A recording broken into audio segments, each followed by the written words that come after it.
Ya, kita mulai ya. Bismillahirrahmanirrahim. Assalamualaikum warahmatullahi wabarakatuh.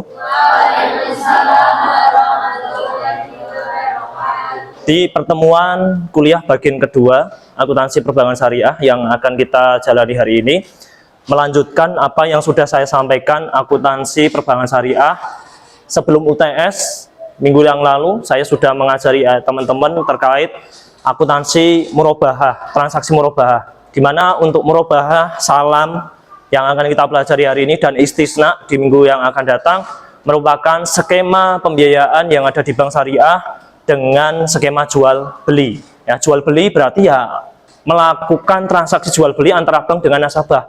Murabahah yang lalu bank sebagai penjual, nasabah sebagai pembeli. Di salam bank juga melakukan penjualan dan pembelian malahan.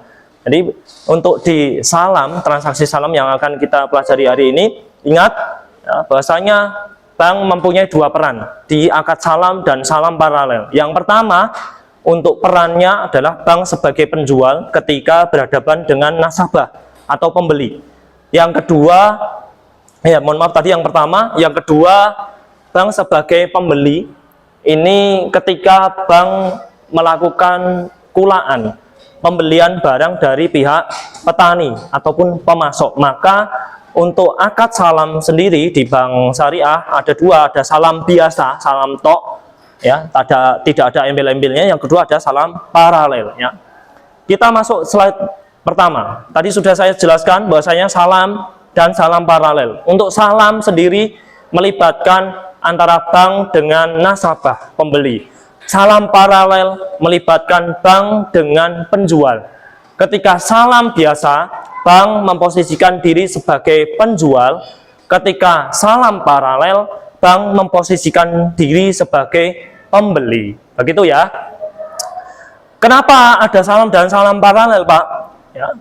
Saya jelaskan bahwasanya untuk akad transaksi salam yang ada di lembaga keuangan syariah atau bank syariah ini melibatkan atau biasanya berhubungan dengan produk-produk pertanian ya. Saya jelaskan bank sebagai lembaga keuangan tentu tidak mempunyai lahan pertanian dong.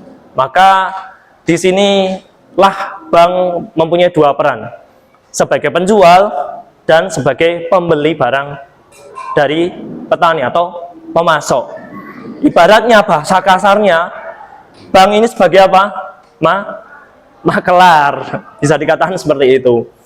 Yuk kita lanjut. Masalah rukun dan sebagainya bisa Anda baca sendiri.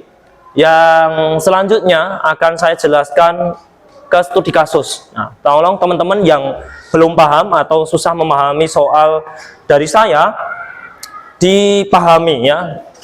Akuntansi buku butuh pemahaman. Contoh transaksi salam ada dua. Yang pertama salam biasa ya, salam biasa atau salam pertama, bank bertindak sebagai penjual dan nasabah sebagai pembeli. Contohnya kasus dari PT ABC ketika memerlukan biji jagung misalnya 100 ton, maka PT ABC mengajukan permohonan kepada bank syariah untuk menyediakan atau memfasilitasinya dengan ketentuan misalnya spesifikasi harus wajib disebutkan biji jagung kualitas 2. Saya kembali lagi ke definisi salam yang awal-awal pernah kita pelajari, bahwasanya salam itu adalah transaksi jual beli antara bank dengan nasabah, di mana nasabah atau pembeli wajib menyebutkan kriteria spesifik dari barang yang ingin dipesan. Dan uang yang dibayarkan harus dibayar di muka 100% lunas. Barangnya baru ada kemudian. Nah, di sini juga mengikuti kaidah dari pengertian salam tersebut. Kuantitasnya ya, beratnya 100 ton. Harga 700 juta dengan ketentuan per tonnya adalah 7 juta rupiah. Selanjutnya waktu penyerahan dibagi menjadi dua tahap, karena mungkin 100 ton kan banyak, nggak mungkin langsung satu tahap. Dibuat dua tahap, yaitu setiap panen yaitu tanggal 2 September dan 2 Desember. Kemudian ada catatannya, syarat pembayaran dilunasi, berarti PT ABC wajib melunasi 700 juta ini ketika akad ditandatangani. Berarti bank menerima uangnya dulu ya. Nah, barangnya sudah ada belum? Belum ada. Nah, ini yang disebut dengan salam. Salam pertama, bank memposisikan sebagai penjual. Kemudian ketika bank sudah menerima orderan dari PT ABC untuk menyediakan 700 juta, 100 ton biji jagung, bank berkewajiban mencari penjual, pemasok yang menyediakan biji jagung tersebut. Akhirnya, katakanlah 1 hari setelahnya, bank menemukan koperasi XZY yang mana menyediakan atau menjual biji jagung yang diminta oleh PT ABC dengan penjelasan spesifikasi barang yang diminta dari Bank Syariah kepada kepada koperasi biji jagung kualitas 2 sama dengan yang diminta oleh pembeli PT ABC. Kuantitas beratnya atau jumlahnya 100 ton. Yang membedakan di sini adalah harganya. Bank Syariah ketika negosiasi terhadap harga biji jagung dari PT koperasi ini, maka disepakati harganya 100 ton 650 juta dengan ketentuan 6,5 juta per tonnya. Penyerahan modal uang tunai. Nah, bank memberikan uang tunai cash di muka sebesar 650 juta. Barangnya sudah ada belum? Nah, belum ada. Waktu penyerahan juga dibagi menjadi 2 tahap. Setiap panen atau 3 bulan sekali, yaitu ketika tanggal 1 September dan 1 Desember. Agunan saya kira tidak saya jelaskan. Kemudian syarat pembayaran dilunasi saat akad kontrak antara Bank Syariah dengan koperasi. Ya. Berarti bank langsung memberikan 650 jutanya ini ketika kontrak ditandatangani antara bank dengan koperasi. Barangnya juga belum ada. Apabila terjadi kegagalan penyerahan karena kelalaian, maka dikenakan denda sebesar 2% dari nilai produk yang belum diserahkan. Jelas? Ya, saya ulangi, di akad transaksi salam yang pertama sebelumnya tadi, ya di slide ini, bank memposisikan sebagai penjual. Di transaksi salam yang kedua, maka bank memposisikan sebagai pembeli. Punya 2 peran ya. Berarti akadnya ini nggak boleh digabung, Pak. Ya, terpisah. Akad salam pertama antara nasabah dengan bank, akad salam biasa. Kemudian akad salam antara bank dengan koperasi juga akad biasa juga. Ya, nah, kemudian ketika barangnya sudah ada, bank menjual kepada nasabah, ini yang disebut dengan salam paralel. Ya, namanya aja paralel, melibatkan beberapa tahapan. Ada yang ditanyakan sebelum kita lanjut ke penjurnalan? Lanjut ya. Baik. Ketika tadi di akad transaksi salam yang pertama, bank memposisikan diri sebagai penjual, PT ABC atau nasabah sebagai pembeli, maka ketika terjadi kontrak tanda tangan antara bank dengan PT ABC untuk salam, akad salam, maka jurnal bank akan berbunyi ketika tanggal 1 Juni 2024 berbunyi debit cash dari rekening PT atau dari PT ABC. Nah, nerima uang 700 juta rupiah, kredit utang salam 700 juta rupiah. Yang menjadi pertanyaan teman-teman, kok bisa dapat utang, Pak? Ada yang tahu? Kenapa bank itu menjurnalnya 700 juta ini sebagai utang? Ada yang tahu? Belum ada barangnya. Kita kembali lagi ke slide pertama. Ya, nasabah PT ABC kan sudah menyerahkan barang uangnya di awal, di muka, tapi kan barangnya belum ada, maka diakui bank sebagai utang sampai barangnya nanti diserahkan pada PT ABC. Paham ya sampai di sini? Ya. Jadi nerima uang dulu, tapi barangnya belum ada, belum bisa diserahkan, diakui sebagai utang. Misalnya Mas Andika dengan saya, Mas Andika pesen mangga pada saya, Pak Fitrianto saya pesen mangga 10 kilo, harganya mungkin udah tahu ya, disepakati misal 500.000 ya. Mas Andika sudah ngasih dulu ke saya 500.000, barangnya nanti tak beliin besok atau 2 hari kemudian atau kapan lah. Nah ini saya menganggap uang dari Mas Andika, karena mangganya yang akan saya serahkan belum ada, saya akui sebagai utang, begitu ya. Ya. Kita lanjut ke transaksi yang kedua. Ketika penyerahan uang atau modal dari bank kepada pemasok atau petani atau koperasi tadi, ya.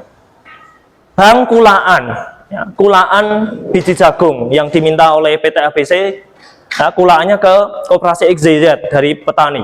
Maka ketika tanggal 2 Juni, kulaannya tadi kan tanggal 2 Juni,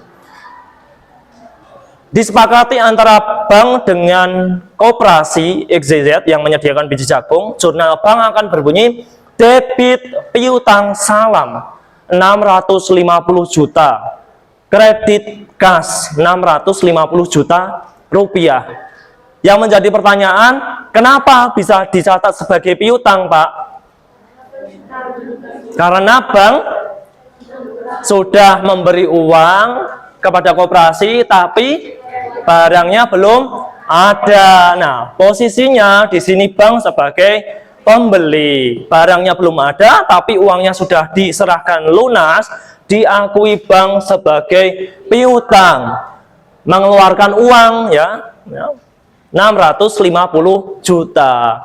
Lupa kenapa bukan 700.000 ya? Anda harus baca soalnya baik-baik. Kulaannya tadi di sini 650 juta gitu ya.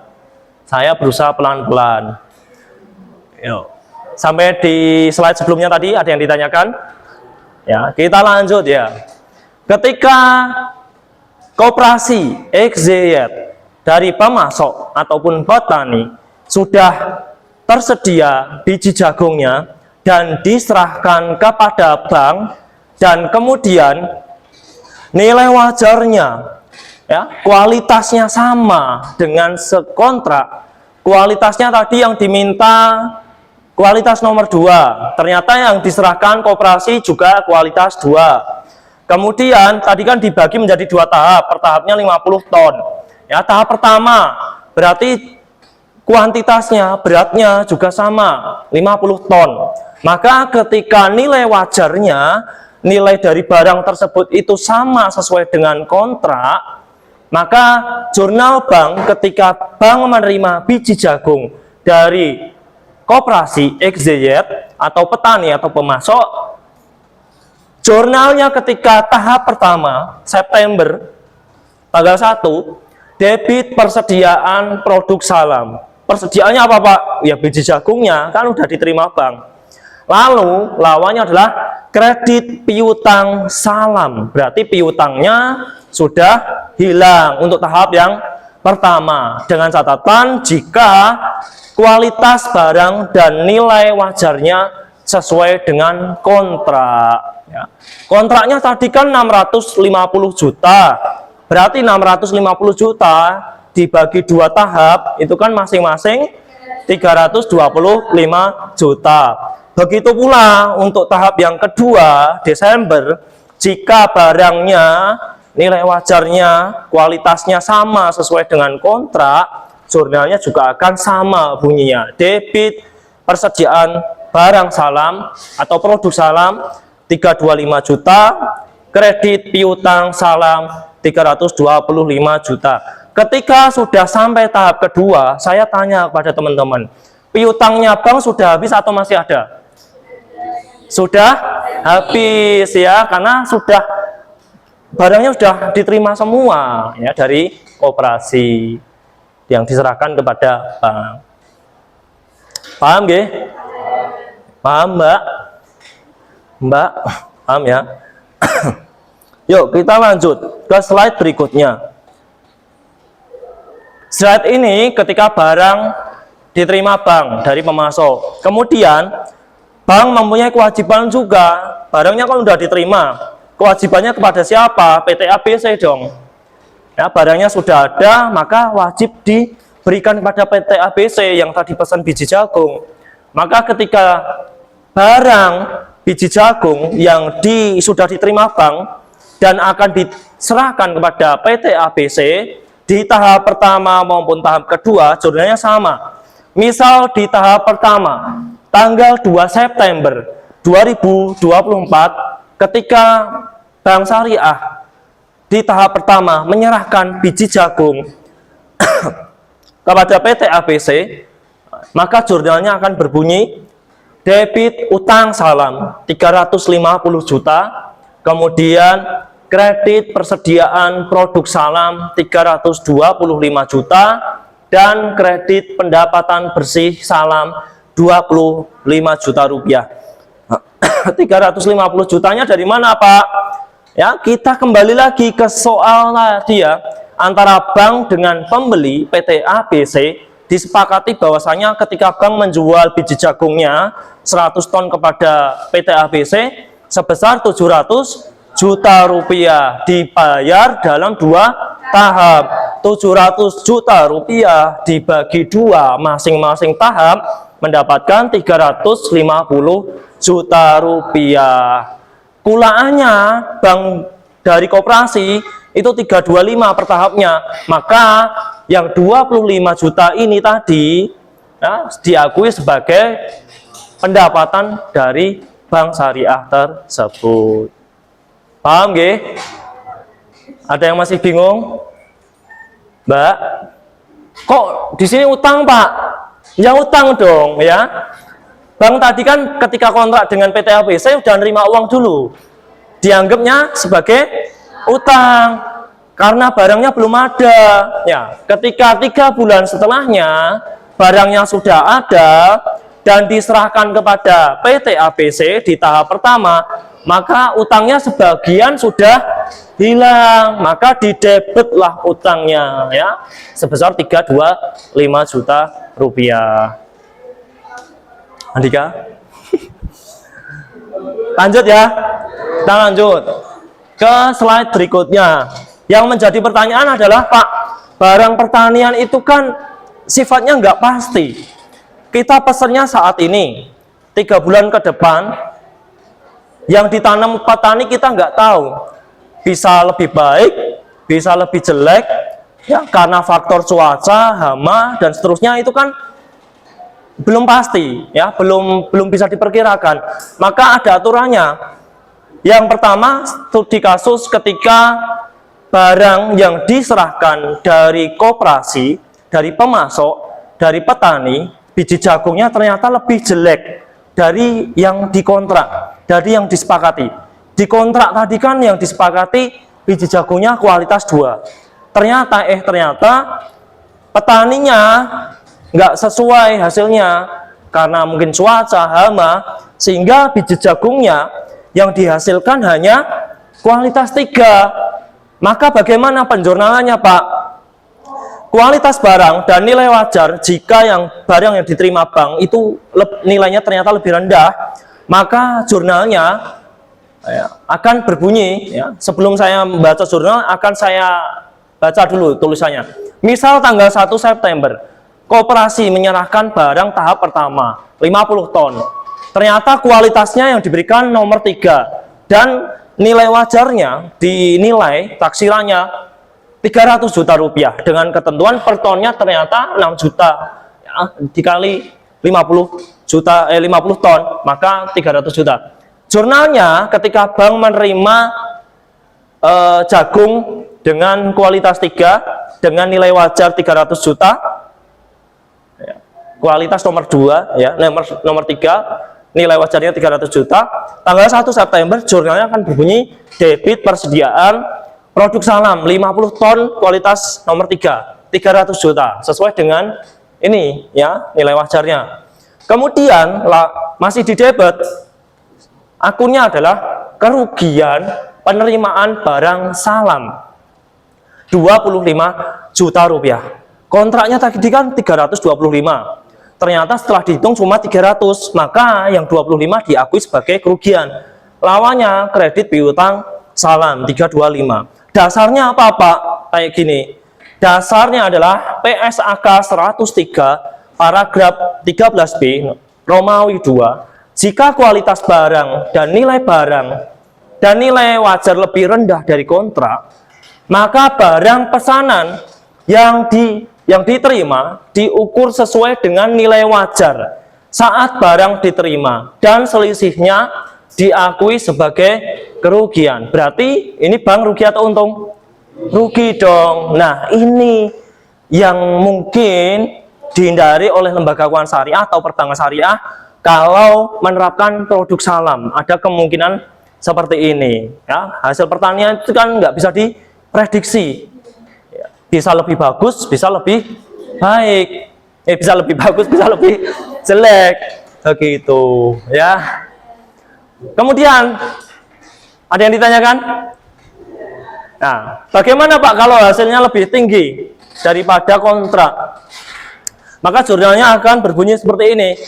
Ya, jika kualitas barang dan nilai wajar yang diterima lebih tinggi daripada kontrak, misalnya tanggal 1 September, Koperasi XZZ menyerahkan 50 ton dengan kualitas nomor 1. Kontraknya tadi kualitas nomor 2, tapi yang diserahkan nomor 1. Nah, dengan nilai wajar, ya, setelah ditaksir nilainya ternyata ini 350 juta ya. Padahal kontraknya cuma 325, ya, 50 ton kali 7 juta. Maka jurnalnya akan berbunyi 1 September 2024 misalnya di tahap pertama, debit persediaan produk salam 50 ton, kualitas nomor 1. Kredit piutang salam 325. Di sini tadi juga 325. Dasarnya berdasarkan PSAK 103 paragraf 13B Romawi 1, jika kualitas barang dan nilai wajar lebih tinggi dari kontraknya 325, nilai wajarnya 350, maka barang pesanan yang diterima diukur sesuai nilai akad, ya. Tadi Mbak yang presentasi itu kan 350 terus 325 dan 25 ya. Ini nggak boleh, tetap ditulis sesuai dengan akad. Akadnya tadi 325 per tahapnya, ya. Yang sisanya nggak ditulis Pak. Iya enggak, ya. Nggak ditulis. Mungkin ada yang mau ngeritik bukunya Riza Yahya, penjurnalnya mungkin agak rancu ya. Mungkin susah dipahami. Saya juga sempat agak bingung kemarin pas buat materi ini. Tapi mau nggak mau kita belajar ini dulu. Maka beberapa materi atau beberapa item tidak akan saya sampaikan di sini. Ya. Yang sekiranya saya anggap penting saja.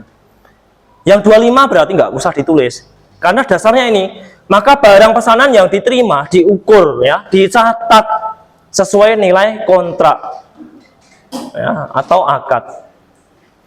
Ada yang ditanyakan? Cukup? Paham? Mudah ya? Mudah. Andika? Yuk tinggal satu slide ini. Ya. Bagaimana kalau ternyata petani atau pemasok koperasi ini gagal menyerahkan barangnya dengan faktor sengaja? Ya, bukan karena bencana atau kelalaian, bukan karena bencana misalnya, tapi disengaja. Misalnya panennya hari ini seharusnya sudah langsung lapor jatuh tempo, tapi saya atau koperasi tidak langsung lapor, maka ini akan dikenakan denda dari bank pada pemasok sebesar 2%. Di soal tadi sudah ada dari nilai produk. Misal barangnya sudah ada tapi belum diserahkan pada bank tanggal 1 Desember, maka bank akan mencatatnya sebagai debit cash, dapat uang, ya, pembayaran denda dari pihak ketiga, pihak pemasok, petani atau koperasi tadi 6,5 juta rupiah, 2% kali 325 juta itu adalah 6,5 juta. Masuk atau kredit dana kebajikan sebesar Rp6.500.000. Perlu saya ingatkan kembali bahwasanya denda yang dikenakan bank dari denda yang dikenakan bank kepada pemasok atau petani atau penjual, maka tidak boleh diakui sebagai pendapatan, tapi masuknya ke dana kebajikan atau rekening Qardul Hasan, ya. Dasarnya PSAK 103 paragraf 14. Untuk salam saya kira cukup sampai di sini saja, ya. Tidak perlu yang variasi yang lainnya, ya. Saya kira teman-teman mudah memahami untuk yang produk salam ini, ya. Lebih gampang daripada murabah, ya. Murabah baru sebagian itu, ya. Saya nggak tega, waktunya nggak cukup, ya. Ada yang ditanyakan teman-teman? Cukup. Mungkin teman-teman ada yang mengkritisi bukunya dari Riza Yahya yang penjurnalnya nggak mudeng atau yang salah, ya. Di bawah ini kan ada tabel 2 ya kalau nggak salah. Itu maksudnya Anda tahu nggak apa itu? Mbak Selomita? Nggak tahu. Arum? Nggak tahu. Bagus, tahu nggak Gus? Berarti nggak usah dipakai ya itu ya. Nanti kalau ujian, patokannya jangan buku 100%, tapi juga pakai PPT saya. Yang nilainya jelek, baca, dan baca. Gampang ya Mbak. Di sini misalnya nanti akan saya tanya, bagaimana penjurnalnya ketika penerimaan, itu sudah saya warnai. Ketika penyerahan, ketika kualitas barangnya lebih rendah, lebih tinggi, ini sudah saya warnai.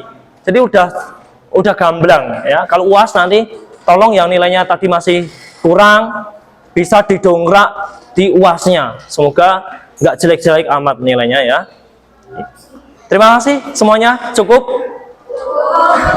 Kita akhiri dengan bacaan hamdalah bersama-sama.